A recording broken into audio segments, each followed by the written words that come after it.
Subscribe Commerce with MJ YouTube channel and press the bell icon to get instant notification whenever I post a new video. Hello students, कैसे हैं आप सब। उम्मीद करते हैं आप सब लोग ठीक होंगे।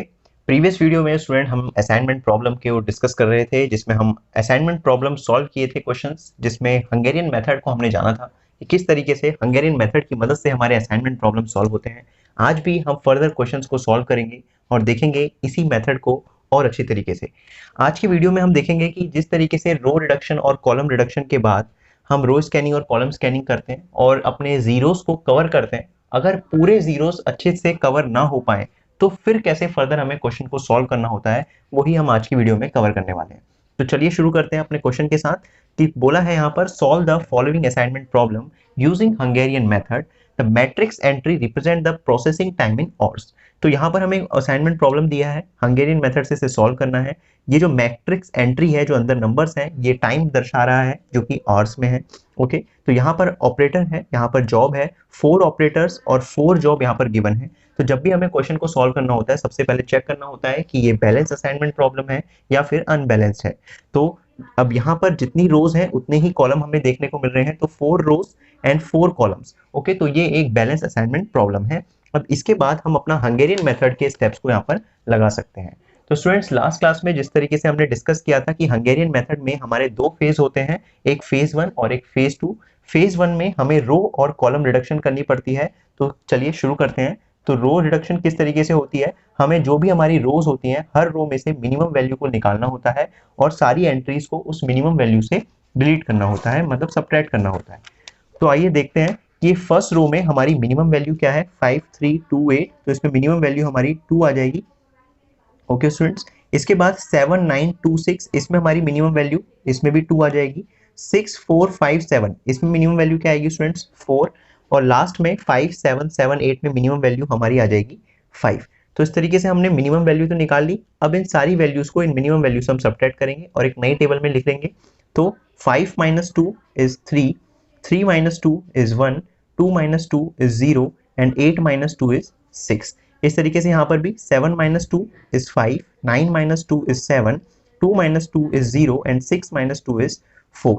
इस रो के साथ भी सेम, 6 - 4 2, 4 - 4 0, 5 - 4 1 एंड 7 - 4 is 3।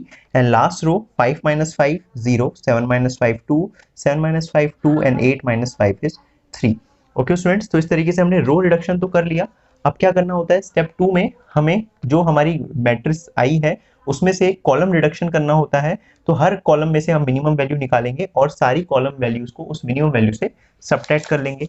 तो यहाँ पर ये कॉलम्स है हमारे पास 4, इन सारी कॉलम में से मिनिमम वैल्यू निकालते हैं। तो फर्स्ट कॉलम में मिनिमम वैल्यू क्या आ रही है हमारी, 0। सेकंड कॉलम में मिनिमम वैल्यू भी 0 है, थर्ड कॉलम में भी मिनिमम वैल्यू हमारी 0 है और फोर्थ कॉलम में मिनिमम वैल्यू हमारी 3 है। ओके स्टूडेंट, तो इस तरीके से हमने फेज 1 कवर कर लिया, जिसमें हमने रो रिडक्शन और कॉलम रिडक्शन कर लिया है। अब हमें फेज 2 में प्रोसीड करना होता है। तो फेज 2 में हमें अपने ऑप्टिमाइज करना होता है अपनी प्रॉब्लम को, जिसके लिए हमें 5 स्टेप्स को फॉलो करना होता है। तो स्टेप नंबर 1 में क्या करना है, हमें हमारे पास जो भी वैल्यूज हैं, अच्छा सबसे अभी मैंने इस फेज 1 में जो यहाँ पर अपनी वैल्यूज निकाली हैं कॉलम की, उसके साथ कॉलम रिडक्शन भी कर देते हैं। सारी इन वैल्यूज को पहले माइनस कर देते हैं, फिर पहुंचते हैं अपने फेज 2 में। तो देखिए जो वैल्यूज आई हैं आपकी, तो आपको इस वैल्यू से इन सारी वैल्यूज को माइनस करना होगा। तो सेम वैल्यूज आपके पास लेफ्ट रहेंगी, 3 5 2 0। वैसे ही इस वैल्यू को इन सारी वैल्यू से माइनस करके भी सेम वैल्यू आएगी, 1 7 0 2। इन वैल्यूज को भी 0 से माइनस करके सेम वैल्यूज आएंगी, 0 0 1 2। एंड लास्ट इन सारी वैल्यूज को 3 से माइनस करेंगे, तो 6 - 3 3, 4 - 3 is 1 and 3 - 3 is 0 and 3 - 3 is 0। Okay, अब हम आ जाएंगे अपने फेज 2 में। तो फेज 2 में हमें क्या करना होता है, जो हमारे पास मैट्रिक्स आता है, अब इस मैट्रिक्स में हमें एक नंबर ऑफ लाइंस को कवर करना है। तो लाइंस ऐसी होनी चाहिए जो कि हमारे सारे जीरो को क्या कर दे, कवर कर दे। तो ऐसी लाइन हमें ड्रॉ करनी है। तो उसके लिए क्या प्रोसीजर होता है हमारे पास, उसके लिए हमें रो स्कैनिंग और कॉलम स्कैनिंग करनी होती है। रो स्कैनिंग में क्या करना होता है, हमें हर एक रो को देखना होता है, हर एक रो में जीरो को देखना होता है कि क्या हर एक रो में एक जीरो है। अगर है तो उस जीरो के अराउंड हम एक स्क्वायर मार्क करते हैं और एक वर्टिकल लाइन हम ड्रॉ कर देते हैं। वैसे ही फिर सेकंड रो में जाएंगे, उसमें भी 0 होगा तो उसको भी हम सिलेक्ट करेंगे, स्क्वायर मार्क करेंगे और एक वर्टिकल लाइन ड्रॉ करेंगे। तो इस तरीके से हमें हर रो को देखना है। अगर 0 है तो उसको सिलेक्ट करो, स्क्वायर मार्क करो और वर्टिकल लाइन ड्रॉ करो। अगर एक से ज्यादा 0 है तो उस रो को हमें स्किप करना होता है। तो रो स्कैनिंग के बाद हमें ये देखना होता है कि क्या सारे 0 जो है वो लाइन से कवर हो गए। अगर नहीं हुए होते तो हमें कॉलम स्कैनिंग उसके साथ करना होता है। कॉलम के साथ हमें देखना होता है, हर एक 0 को सिलेक्ट करना होता है। अगर एक 0 है तो उसको सिलेक्ट करते हैं और उसको स्क्वायर मार्क करके उसको अराउंड हॉरिजॉन्टल लाइन हम मार्क करते हैं। आइए इसको कवर करते हैं पहले। तो देखिए जैसे हम फर्स्ट रो से शुरू कर रहे हैं, रो स्कैनिंग कर रहे हैं, तो फर्स्ट रो में मुझे एक 0 दिख रहा है तो मैं 0 को मार्क कर दूंगा, इसके अराउंड स्क्वायर मार्क कर दूंगा और इसके ऊपर क्या कर दूंगा, एक वर्टिकल लाइन ड्रॉ कर दूंगा। तो यहाँ पर मैंने एक वर्टिकल लाइन ड्रॉ कर दी। इसके बाद सेकंड रो में जाऊंगा तो यहाँ पर जो 0 था वो कवर हो चुका है। थर्ड रो में जाऊंगा तो थर्ड रो में मुझे एक से ज्यादा 0 दिख रहे हैं, तो जहां भी एक से ज्यादा 0 हो तो उस रो को स्किप कर दो। वैसे ही फिर मैं फोर्थ रो में आ जाऊंगा तो यहाँ पर भी मुझे एक से ज्यादा 0 दिख रहे हैं, तो इस रो को भी मैं स्किप कर दूंगा। तो रो स्कैनिंग करने के बाद मैंने पाया कि मेरे सारे जीरोस जो है वो कवर नहीं हुए लाइन से। तो अब मुझे क्या करना पड़ेगा, कॉलम स्कैनिंग करनी पड़ेगी। तो अब मैं कॉलम से शुरू करता हूँ। तो ये फर्स्ट कॉलम है, तो इस कॉलम में मुझे एक 0 मिल गया तो मैं इसको कवर कर लूंगा स्क्वायर से। अब इसके अराउंड क्या करना होता है, मैं हॉरिजॉन्टल लाइन पास करनी होती है। तो हॉरिजॉन्टल लाइन मैंने पास करी। ओके, वैसे ही अब मैं सेकंड कॉलम में जाऊंगा तो सेकंड कॉलम में भी मुझे एक 0 दिख रहा है तो इसको भी मैंने सिलेक्ट करा और इसके अराउंड भी मैंने एक हॉरिजॉन्टल लाइन पास कर दी। थर्ड कॉलम मेरे 0 कवर है और फोर्थ कॉलम में भी 0 मेरे कवर है। ओके स्टूडेंट्स, तो इस तरीके से मैंने रो स्कैनिंग और कॉलम स्कैनिंग कर ली। इसके बाद हमें चेक करना होता है कि क्या दोनों स्कैनिंग करने के बाद हमारे सारे 0 कवर हो गए। तो देखते हैं, ये 0 कवर, ये 0 कवर, ये 0 कवर, ये 0 कवर और ये 0 भी कवर है। Okay, if yes go to next step. तो हमें नेक्स्ट स्टेप में जाना है। तो स्टेप नंबर 2 क्या होता है, यहाँ पर हमें चेक करना होता है कि जितने भी हमने स्क्वायर मार्क करे हैं क्या वो इस मैट्रिक्स की रो के बराबर हैं। तो हमने कितने स्क्वायर मार्क करे स्टूडेंट्स, 1 2 3, तो 3 स्क्वायर हमने यहाँ पर मार्क करे हैं। और मैट्रिक्स में कितनी रोज हैं, मैट्रिक्स में टोटल 4 रोज हैं। तो यहाँ पर 3 is not equal to 4। Okay, अगर ये इक्वल होता तो हमें स्टेप 5 में जाना होता, जो कि कहता है कि आप ऑप्टिमल सॉल्यूशन तक पहुंच गए हैं।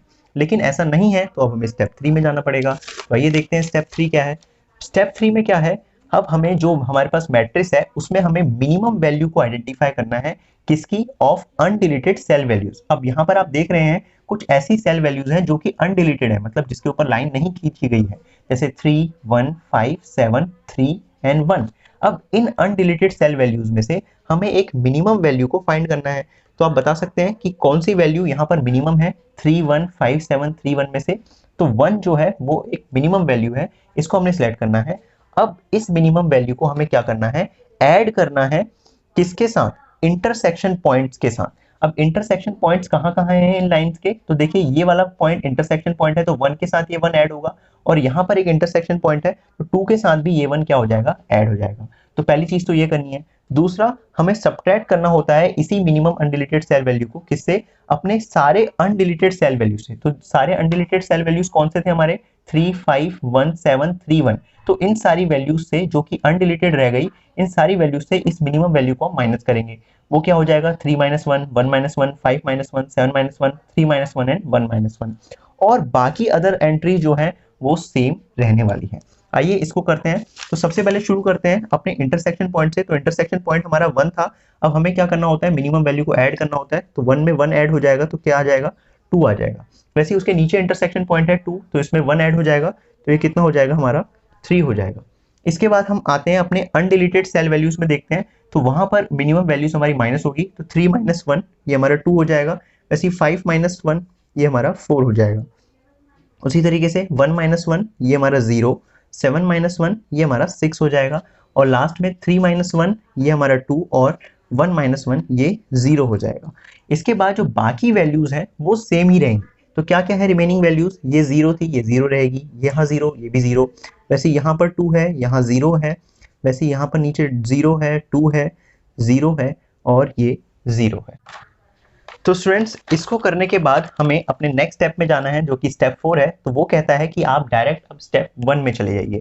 तो हमारा स्टेप 1 क्या था फेज 2 का, तो स्टेप 1 वही था कि हमें मिनिमम नंबर ऑफ लाइन यहाँ पर बना ड्रॉ करनी होती है, जो कि हमारे सारे जीरोस जो मैट्रिक्स के अंदर है उसको कवर कर ले, जिसके लिए हमें रो स्कैनिंग और कॉलम स्कैनिंग करनी पड़ती थी। चलिए करते हैं। जो हमारे पास अब मैट्रिक्स आ चुका है उसके साथ हम रो स्कैनिंग और कॉलम स्कैनिंग करते हैं। तो फर्स्ट रो को अगर हम देखें तो यहाँ पर एक से ज्यादा जीरो है, तो यहाँ पर हम किसी जीरो को सिलेक्ट नहीं कर सकते। अब इसको स्किप करना है, नेक्स्ट रो में आते हैं।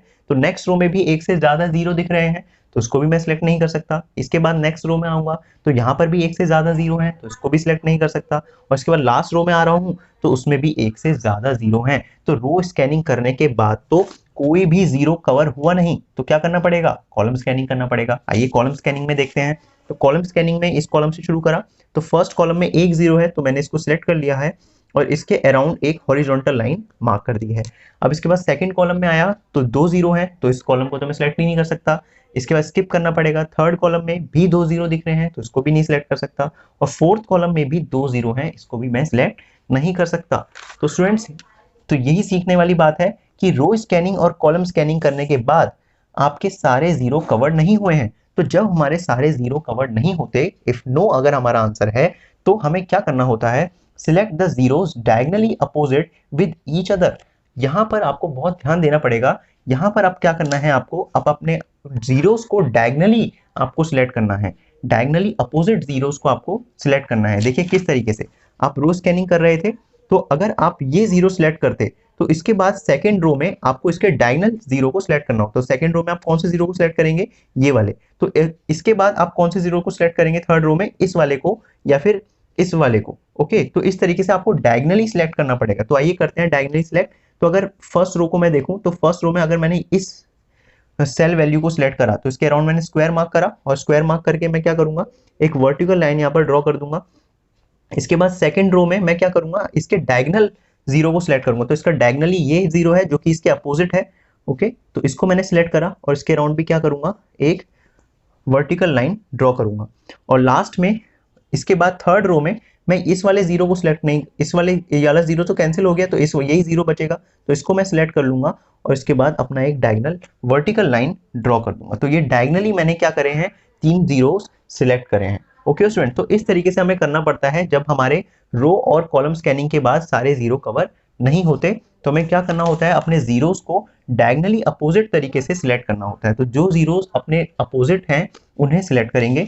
ओके, तो आइए अब चेक करते हैं। इसके बाद हमारे सारे जीरोस क्योंकि कवर हो गए हैं, तो हमें चेक करना होता है कि क्या हमारे जो नंबर ऑफ स्क्वायर मार्क्ड है वो नंबर ऑफ रोज के बराबर है मैट्रिक्स के। तो यहाँ पर कितने स्क्वायर मार्क हो गए, 1 2 3 4, और कितनी रोज है, 4 है। तो 4 स्क्वायर मार्क्ड है और 4 ही क्या है, हमारी रोज है मैट्रिक्स में। तो ये स्टेप हमने फुलफिल कर लिया है। अब इसके बाद हमें स्टेप 5 में जाना पड़ेगा। तो स्टेप 5 हमारा कहता है कि भैया अब जो आपके पास ये सॉल्यूशन आ गया है, इसको आप ऑप्टिमल सॉल्यूशन मान लीजिए, और जो भी आपने स्क्वायर मार्क करे हैं उसी की मदद से आपका ऑप्टिमल सॉल्यूशन निकल जाएगा। तो देखिए स्टूडेंट्स, कौन कौन से हमने स्क्वायर मार्क कर रखे हैं। तो फर्स्ट उसमें हमने बी को मार्क किया है, सेकंड उसमें हमने सी को मार्क किया है, थर्ड उसमें हमने अपने डी को मार्क किया है, और फोर्थ उसमें हमने अपने ए को मार्क किया है। अब देखते हैं इनके रिस्पेक्ट में क्या क्या टाइम है। तो बी के फर्स्ट में क्या टाइम आ रहा था, 3 आवर्स आ रहा था। 2 के सी में क्या टाइम आ रहा था, 2 आवर्स आ रहा था। वैसे ही 3 के डी में क्या टाइम आ रहा था, 7 आवर्स। और 4 के ए में क्या टाइम आ रहा था, 5 आवर्स। तो इन सारे आवर्स को मैं अगर ऐड कर लूं तो टोटल जो आवर्स आएगा वो हमारा आएगा 17 आवर्स। ओके स्टूडेंट, तो इस तरीके से हम ऑप्टिमल सॉल्यूशन तक पहुंच गए हैं और हमने अपने प्रोसेसिंग टाइम को कैलकुलेट कर लिया है। अब इसी क्वेश्चन को करने का एक और हमारा तरीका हो सकता था, ये लास्ट में, तो ये और है। अगर आप यहाँ पर, अभी मैंने आपको बताया कि किस तरीके से आप अपने जीरोस को कवर कर रहे थे, तो अब मैं इन्हीं डेटा को यहाँ पर एक बार नोट कर लेता हूँ। तो हमारे पास क्या क्या डेटा आया था, 2002, 4600, 2020 एंड 0230। देखिए स्टूडेंट्स, जब हमने पहले रो स्कैनिंग करी थी तो कोई भी हमारा जीरो कवर नहीं हुआ था, मार्क नहीं हुआ था। कॉलम स्कैनिंग करते समय हमारा ये जीरो खाली मार्क हुआ था और इसके अराउंड मैंने एक हॉरिजॉन्टल लाइन बनाई थी। उसके बाद मैंने आपको बताया था कि जब हमारे सारे जीरो कवर नहीं होते तो हमें क्या करना होता है, हमें अपने जो जीरोस हैं वो डायगनली अपोजिट तरीके से सिलेक्ट करने होते हैं। तो मैं यहाँ पर मैंने ये वाला जीरो लिया था, मैं उसी तरीके से ये वाला जीरो भी ले सकता था। अगर मैं इस वाले जीरो को लेता तो इसके बाद मुझे इसका डायगनल जीरो लेना पड़ता। तो या तो मैं ये वाला जीरो लेता या फिर मैं ये वाला जीरो भी ले सकता था। तो क्योंकि सबसे पहले मैंने इस जीरो को सेलेक्ट किया, तो मेरा ये जो पूरी रो कॉलम है इसके अराउंड में एक वर्टिकल लाइन मार दूंगा। ओके, और इसके बाद जब नेक्स्ट रो में जाऊंगा तो या तो मैं इसको सिलेक्ट कर सकता हूँ या फिर इसको सिलेक्ट कर सकता हूँ, क्योंकि ये दोनों जीरो जो है इसके डायगनली अपोजिट है। तो इसके बाद मैं इस जीरो को भी सिलेक्ट कर सकता हूँ। तो इस जीरो सिलेक्ट करने के बाद इसके अराउंड भी एक वर्टिकल लाइन मारनी पड़ती, और फिर उसके बाद इस जीरो को अगर मैं लेता तो इसके अराउंड में वर्टिकल लाइन वो करता। ओके स्टूडेंट्स, तो देखा आपने यहाँ पर कि किस तरीके से मेरे सारे जीरो कवर हो गए हैं। तो इसके साथ भी मैं अपना सॉल्यूशन को फाइंड आउट कर सकता हूँ। तो मैंने यहाँ पर फर्स्ट में किसको सिलेक्ट किया, फर्स्ट में यहाँ मैंने सी को सिलेक्ट किया, सेकंड में मैंने यहाँ डी को सिलेक्ट किया, थर्ड में मैंने यहाँ बी को सिलेक्ट किया, और फोर्थ में मैंने यहाँ पर ए को सिलेक्ट किया है। तो क्या है हमारा आंसर, फर्स्ट में सी का आंसर है हमारा 2 ऑर्स, वैसे ही 2 में डी जो है वो है हमारा 6 ऑर्स, वैसे 3 में बी जो है वो है हमारा 4 ऑर्स, और 4 में ए जो है वो है हमारा 5 ऑर्स, और टोटल में अगर ऐड करूंगा तो ये टोटल आता है हमारा 17 ऑर्स। तो इस तरीके से भी आपका सेम ही आंसर आएगा। आई होप स्टूडेंट आपको अच्छे से क्लियर हो गया होगा कि किस तरीके से इस मैट्रिक्स प्रॉब्लम को मैंने सॉल्व किया है, इस असाइनमेंट प्रॉब्लम को हमने सॉल्व किया है बाय यूजिंग हंगेरियन मेथड। तो दो तरीके से मैंने आपको लास्ट स्टेप को करना सिखा दिया है। आप किसी तरीके से भी अपने जीरोस को सिलेक्ट कर सकते हो, बस आपको ध्यान रखना है कि जो भी आप जीरो सिलेक्ट करोगे वो दूसरे जीरो के डायगनली अपोजिट होना चाहिए। ओके, तो इस तरीके से आज की वीडियो को हम यहीं समाप्त करते हैं। अगर आपको वीडियो पसंद आई है तो प्लीज लाइक करिए, चैनल को सब्सक्राइब करिए, शेयर करिए। नेक्स्ट वीडियो में हम असाइनमेंट प्रॉब्लम के मैक्सिमाइजेशन प्रॉब्लम को समझने वाले हैं। तो मिलते हैं अपनी नेक्स्ट वीडियो में, तब तक के लिए गुड बाय, टेक केयर।